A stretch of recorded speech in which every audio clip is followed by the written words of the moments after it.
Ya, anginnya beberapa hari ini cukup kencang dan hujan juga sangat tinggi. Curah hujannya di lereng Merapi ini terekam di alat seismik pos pengamatan Merapi Kaliurang.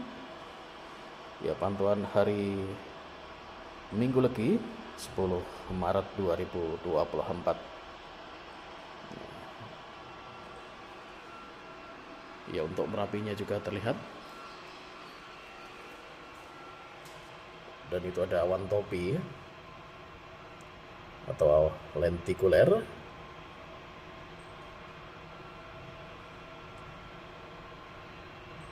Ya, pantauan dari kawasan wisata Kaliurang, Sleman, Yogyakarta.